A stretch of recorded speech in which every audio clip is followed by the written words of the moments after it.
Welcome back to the 30 Years of Summer, right here on Neutral Review, where we take on the nerdy and dirty. And in tonight's main event, we are taking on one of the most influential arcade games of the 20th century, possibly of all time.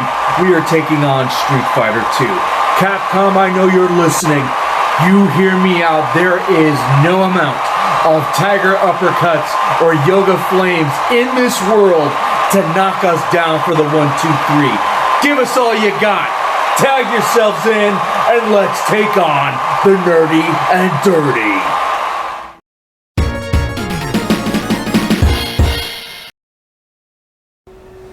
"30 years ago, as the 90s were settling in, arcades were dominated by side-scrolling beat-em-ups. Double Dragon, Final Fight, the Ninja Turtles, even The Simpsons had a game, and I don't remember even seeing Capcom Street Fighter anywhere. In 1991, however, Street Fighter 2 was impossible to miss, and suddenly, the side-scrolling beat-em-ups were collecting dust. Street Fighter 2 was actually a spring release, but the summer months allowed us pre-teens easier access to it, and no amount of time or quarters ever seemed to be enough. There was nothing else like it. It was a series of one-on-one fights, winnable by the best 2 out of 3 knockouts, and players had access to 8 diverse, unforgettable characters. Ryu and Ken made their return from the original game, and with them came the moves we're all familiar with.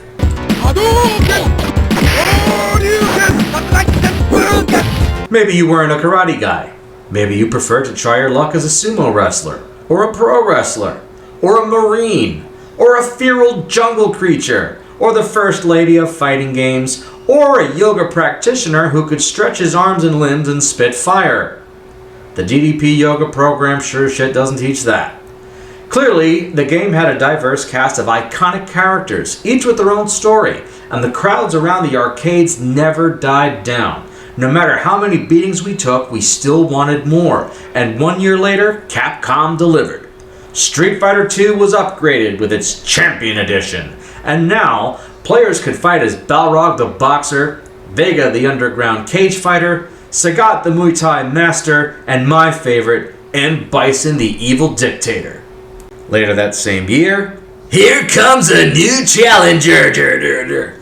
Crowds were now rushing to experience Mortal Kombat, and Capcom's response was to remake Street Fighter 2 yet again with the arrival of the Hyper Fighting Edition.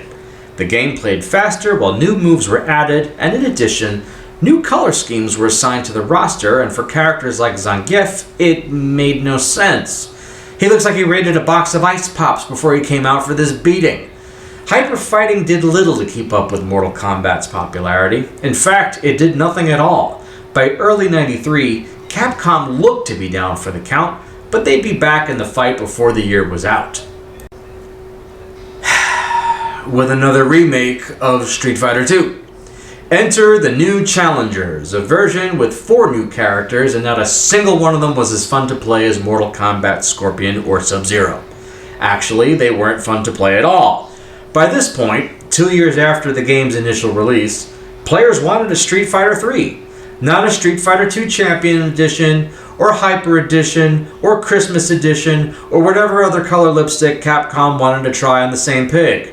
Technically speaking, Street Fighter 2 was remade another 4 times. The new Challengers was repackaged as Super Street Fighter 2 Turbo in 1994, and following it was the Alpha series, which served as a trilogy of sequels to the original Street Fighter. Street Fighter 3 finally debuted in 1997, and nobody gave a shit. The crowds just didn't come back. Maybe it was spite, since Mortal Kombat had a 4th game on the way while Street Fighter 2 had 6 years of remakes. Maybe it was because of this.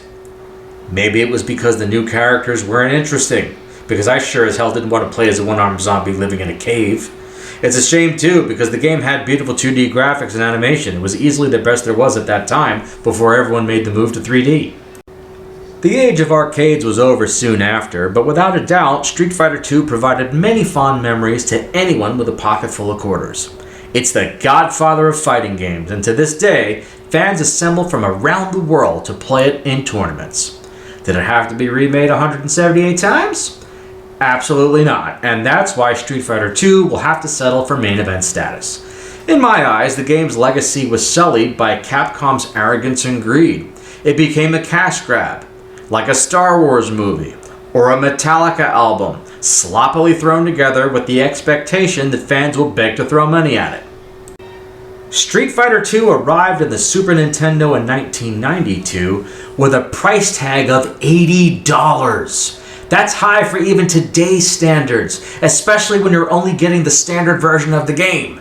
Downloadable content didn't exist back then, so if you wanted access to the boss characters or the new challengers, then you had to go out and pay full price for the latest version of the same game, and GameStop wasn't around to take your older version for a $3 credit towards the new purchase. Still, it was innovative and fun, and no amount of bad remakes will take that away. It was mixed martial arts before anyone even knew what mixed martial arts was, and the signature moves and looks of its characters have often been duplicated in the worlds of prize fighting and professional wrestling. And that'll do it for this week. As always, thank you so much for tagging in. Please like, share, and subscribe, and I will see you next week, my crazy luchadors.